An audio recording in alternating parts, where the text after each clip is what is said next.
All right, so we're going to talk about composition of functions or composite functions. So the first question really is, well, what the heck is a composite function? This is a function whose input depends on the output of another. This is kind of like an assembly line or a chain reaction. So where you're going to, say, have two functions, and you're going to feed your input x into the first function, and you're going to get out some value, y, which we'll call f of x, and that value is going to get fed into some other function. So what you really end up with is g of f of x. So some more details about that. Let's see, what do we got here? So the notation, the composite function, f composed with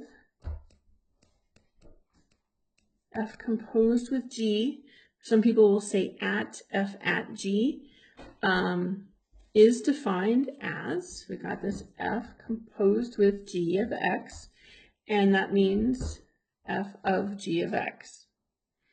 So I like to think of the symbol there as being the word eats, because I always had a trouble as a student remembering which one was the inside function and which one was the outside function.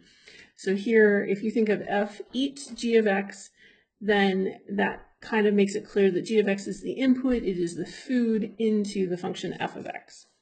So here x has to be in the domain of g of x has to be in the domain of f. So as an example, just kind of showing you can do this stuff without thinking too much about it. So suppose you throw a rock into a pond, right? And what happens when you throw that rock into the pond? It makes some ripples, right? And those spread outwards. The radius gets bigger and bigger and bigger with time. So we're told here that the ripple radius increases at 3 feet per second. So that, of course, now when times 0, the radius is 0. So every second is getting 3 feet bigger. So we can think of that equation just as the radius is equal to 3 times t. Now it wants to know what is the area as a function of time. Now normally we would look at this and we'd say, okay, well area, because this is circles, right? So pi r squared, right? So here we're thinking area as a function of r, pi r squared. But we know r is a function of t. Let's make it lowercase r. Lowercase r, t is 3t.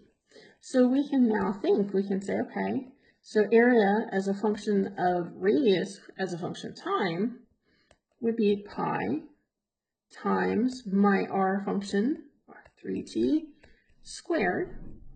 And so that would be what, 9 pi t squared. And of course this is going to be in feet squared, right? Because this is feet. And that's all that there is to this. So let's do some examples. So we're going to have f of x be 3x plus 1, g of x be x squared minus 2x minus 6, h of x be x cubed. So we are going to find a couple of different things here. We're going to say, okay, what is g composed with f of negative 3? So I prefer personally to write this in regular function notation, whatever you might call it. So first question is going to be, hey, what is f of negative 3, sorry. We're going to plug in, we've got 3 times x plus 1, and we're going to plug in negative 3 where x goes. So that's negative 9 plus 1, negative 8. So we are plugging in, so this becomes g of negative 8. And so we're going to take, of course, everywhere x, we've got x squared minus 2x minus 6. And we're going to plug in, as our input, negative 8, right? So we've got 64 plus 16 minus 6. That will be 74. So there's our answer. So what about, oops, here, there we go. G composed with h evaluated at 2. So I'm going to write that as g of h of 2. And of course, our first question is, well, what's the hex h of 2? H of 2 is going to be 2 cubed, which is 8. So now we're looking at g of 8, not negative 8 like before, positive 8.